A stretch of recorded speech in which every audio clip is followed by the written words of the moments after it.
This is a beautiful, relaxing piece, isn't it? It reminds me a bit of a song, actually, and I don't know if Barbara intended it, but in bars 1 and 2, I hear the word moonbeams, kind of like this. I can see moonbeams, I love the moonbeams. I mean, I'm just being a bit silly. I mean, you could write your own words and change it into a song if you like, if it helps you. But is that what she's intending? Maybe. So because it's a bit like a song and the tune is as beautiful as it would be if you had words and someone was singing the song, the right hand, you have to push a little bit more and project the tune beautifully, maybe do extra crescendos and dims. The left hand has to be really gentle, so keep your left hand close to the keys. Take a while, you've got to quite a bit left hand separate to get your patterns.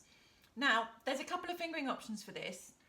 So the main first bar, you have this 1, 2, 1 at the top. So say you can keep really close to the keys. Now you could continue that fingering in bars 5 and 6. In fact, I've got one student who really needed to. They like patterns and they think in patterns, and the fingering changes was really confusing. So sometimes fingering is okay to change if it works for you. Sometimes it's daft not to because your fingers get in a twist. But anyway, I quite like doing bar 6 as it's written here, but I quite like doing bar 5 as a 1, 2 at the end as well. So when I do my next playthrough, the slow one, I'll do that there, so you can see if maybe that's an option for you.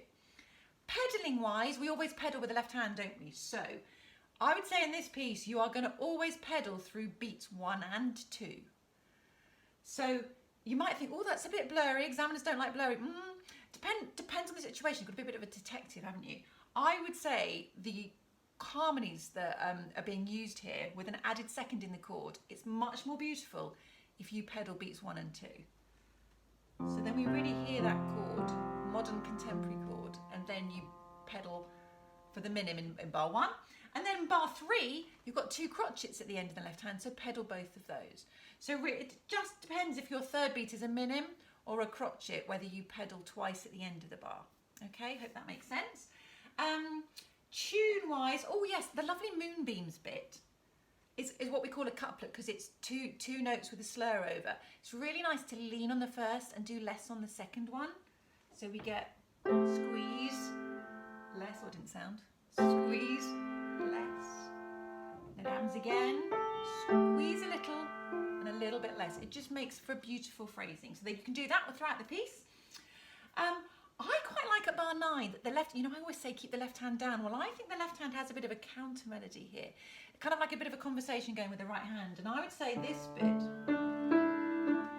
is like a little bit of an answer to the right hand. So they can sort of play a bit of table tennis, throwing the tune to each other, which is really nice. So from the end of bar 8,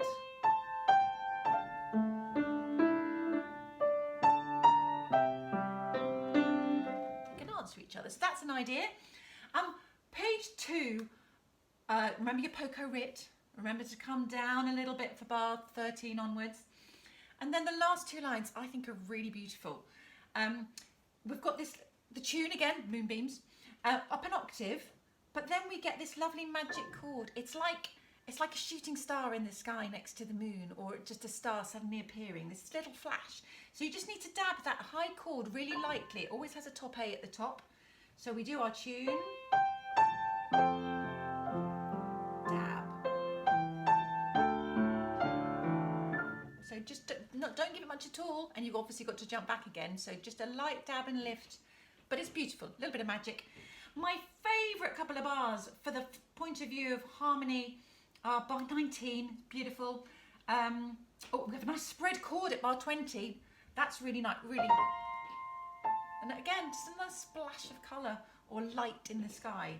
So spread it nice and clearly, but let's hear every note. And then my favourite bar of all is 21. The harmonies are beautiful, and we've got a lovely little pattern. Take your time, because it's molto writ. Maybe left pedal now. And really take your time gently for your last chord. And hold your last chord for full length. Examiners do love it when someone ends the piece properly. Pause, hands and feet off together, okay? And don't rush this piece because it flows so beautifully. It's really tempting to just rush along. Just make sure you keep it placido e comodo, which means relaxed and comfortable. So just don't rush. And also, if you did rush, you might come a cropper in some of the tricky bits. So just use the time and enjoy this very beautiful musical piece. So here's the slow version for you now.